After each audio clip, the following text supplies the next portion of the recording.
बिस्मिल्लाहिर्रहमानिर्रहीम। अस्सलाम वालेकुम दोस्तों, मैं हूं एडवोकेट कुरतुल आयशा और आपकी खिदमत में क्यू लॉ यूट्यूब चैनल की जानिब से हाजिर। दोस्तों, अपनी लास्ट वीडियो में हमने ये देखा कि हक़ हिज़ानत यानी कि बच्चे की कस्टडी का पहला हकदार कौन है। तो हमने देखा कि कानून और इस्लाम दोनों माँ को ये हक तरजीही बुनियाद पर देते हैं, लेकिन अगर माँ हक़ हिज़ानत खो देती है तो वो कौन से रिश्ते हैं जो हिज़ानत का हक लेने के हकदार हैं। बाप तो नेचुरल गार्डियन है, लीगल गार्डियन है। बाप के अलावा कोई भी गार्डियनशिप जब भी लेना चाहेगा तो उसको अदालत से रुजू करके किसी भी नाबालिग की गार्डियनशिप लेनी पड़ेगी, खा वो माँ ही क्यों ना हो। अपनी वीडियो का बाकायदा आगाज़ करने से पहले मैं आप लोगों से रिक्वेस्ट करूंगी कि अगर आपने हमारे चैनल को सब्सक्राइब नहीं किया तो काइंडली हमारे चैनल को सब्सक्राइब कीजिए। अपनी आरा का इजहार कमेंट सेक्शन में ज़रूर कीजिए और अगर आपको वीडियो अच्छी लगे तो इसको शेयर भी कीजिए। दोस्तों, मोहम्मदन लॉ का सेक्शन 353 फीमेल रिलेशंस की वो लिस्ट देता है कि जिसमें अगर माँ हिज़ानत का हक खो देगी तो वो कौन सा रिश्ता है जो हिज़ानत का हकदार होगा। तो सबसे पहले जो रिश्ता आता है वो है नानी। अगर परनानी है तो परनानी यानी कि ननिहाल में जो भी ग्रैंड मदर है उसका पहला हक होगा। अगर नानी नहीं है तो फिर पैटर्नल ग्रैंड मदर यानी कि दादी। अगर दादी हैं या परदादी हैं या आजकल तो एज बहुत कम हो गई है, इस वजह से तो परदादी से आगे की बात सोचना भी मुश्किल लगता है, इनमें से कोई भी नहीं है तो तरजीह दी जाएगी माइनर की बहन को। अगर वो इस काबिल है कि वो बच्चे की हिज़ानत ले सके, उसकी टेक केयर कर सके, लुक आफ्टर कर सके। अगर सगी बहन नहीं है तो सौतेली बहन। अगर सौतेली बहन नहीं है तो कोई कज़न है जो कि माइनर की कस्टडी अपने पास रखते हुए उसकी अच्छे तरीके से उसकी टेक केयर कर सकें, उसका ख्याल रख सकें।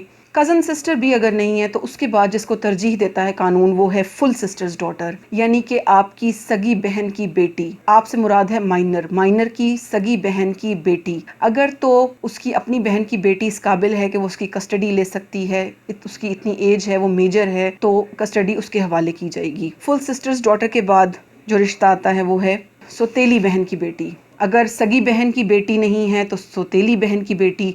सौतेली बहन की बेटी अवेलेबल नहीं है, कोई जो आपकी कज़न बहन है उनकी बेटी। आसान समझने के लिए मैं ये बता दूं कि जैसे कज़न खुद तो उनकी डेथ हो गई है लेकिन उनकी बेटी जो है वो मौजूद है। कज़न सिस्टर की बाद अब आती है मैटरनल आंट।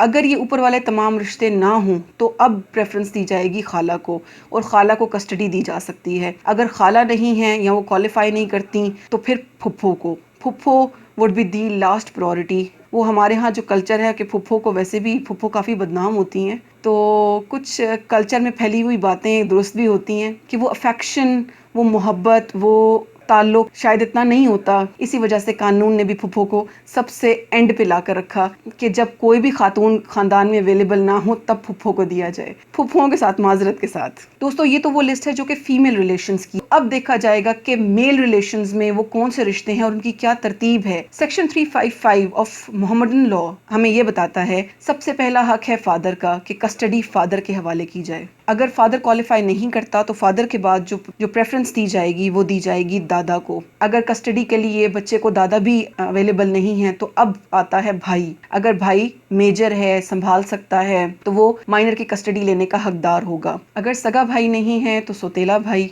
अगर सौतेला भाई नहीं है तो कज़न। इसी तरह अगर कज़न भी क्वालिफाई नहीं करता तो अब प्रेफरेंस दी जाएगी चचा को। चचा पर भी वही रूल अप्लाई होगा कि सबसे ज़्यादा प्रेफरेंस मिलेगी सगे चचा को, उसके बाद सौतेले चचा को, और उसके बाद अगर कोई कज़न है वालिद साहब के तो उनको प्रेफरेंस दी जाएगी। अगर वालिद के कज़न भी नहीं है तो अब जो रिश्ता देखा जाएगा वो ये देखा जाएगा क्या सगे चचा का कोई बेटा है। अगर वो भी नहीं है तो वालिद साहब के किसी कज़न का कोई बेटा है, अगर वो है तो उसको प्रेफरेंस दी जाएगी। लेकिन मेल रिलेशंस के हवाले से ये तरतीब जो है वो मेल चाइल्ड के हवाले से है। नाबालिग बच्ची की कस्टडी देने के लिए अदालत इस चीज़ को मद्देनज़र रखेगी कि वो किसी ऐसे रिश्ते को दे जो कि उसके लिए प्रोहिबिटेड डिग्री में फॉल करता हो, यानी कि उसके लिए वो महरम हो। अगर अदालत को इन तमाम रिश्तों में कोई भी गार्डियन नहीं मिलता जो कि गार्डियनशिप के उसूलों पर अदालत को सेटिस्फाई कर सकता हो या अवेलेबल ना हो, तो फिर अदालत के पास इख्तियार है कि वो पेरेंटल जुरिस्डिक्शन को एक्सरसाइज करते हुए माइनर के लिए मुनासिब गार्डियन को अपॉइंट करे। अब हम देखते हैं कि अदालतों ने जो अपने फैसले किए उसमें सबसे ज़्यादा प्रेफरेंस किसको दी जाती है। जैसे एक केस 2018 इस्लामाबाद में रिपोर्ट हुआ जिसमें माँ ने जब दूसरी शादी की तो जिस माहौल में उसने अपनी नाबालिग बच्ची को रखा हुआ था उसमें बहुत सारे रिश्ते ऐसे थे जो उस बच्ची के लिए नामहरम थे। तो अदालत ने ये ऑब्जर्व किया कि नाबालिग बच्ची को वो प्यार और मोहब्बत और तहफ़्फ़ुज़ कभी भी अपने सौतेले बाप और भाई से हासिल नहीं हो सकता जो कि सगे भाई और बाप से हो सकता है। बच्ची को वालिद की तहवील में दे दिया गया कि नो डाउट कि पहला प्रेफरेंशियल राइट माँ के पास है। और अदालतों ने ये भी ऑब्जर्व किया है कि अगर माँ दूसरी शादी कर भी लेती है तब भी माँ की गोद गॉड्स क्रेडल है, यानी कि बेहतरीन तरबियत गाह है। लेकिन अगर वो ऐसे माहौल में रहती है जो कि उसके लिए भी अनअवॉइडेबल है, उस बच्ची की फलाह व बहबूद के लिए भी सही नहीं है, तो इन दैट केस अदालत ने बच्ची की कस्टडी बाप के हवाले कर दी और माँ के लिए विजिटेशन के डेज मुकर्रर कर दिए। इसी तरह सुप्रीम कोर्ट ने 2008 में एक केस का फैसला किया कि अगर माँ हक हिजानत खो दे तो नाबालिग बच्ची की सूरत में हकदार नानी होगी, और अगर वो भी ना हो सके तो फिर दादी हकदार होगी। नाबालिग की दादी चूंकि जिंदा नहीं थी, इस वजह से नाबालिग बच्ची की तहवील नानी के हवाले कर दी गई। इसी तरह 2002 MLD 202 लाहौर में अदालत ने यह ऑब्जर्व किया कि आइली कानून के तहत माँ के फोत हो जाने के बाद नानी जायज तौर पर नाबालिग बच्चों की तहवील के लिए दावा कर सकती है, यानी कि माँ के बाद जो रिश्ता जिसको कानून सबसे ज्यादा तरजीह देता है हक हिजानत के हवाले से, वो है नानी। नानी बच्चे की कस्टडी और गार्डियनशिप अदालत से दावा दायर करके भी ले सकती है।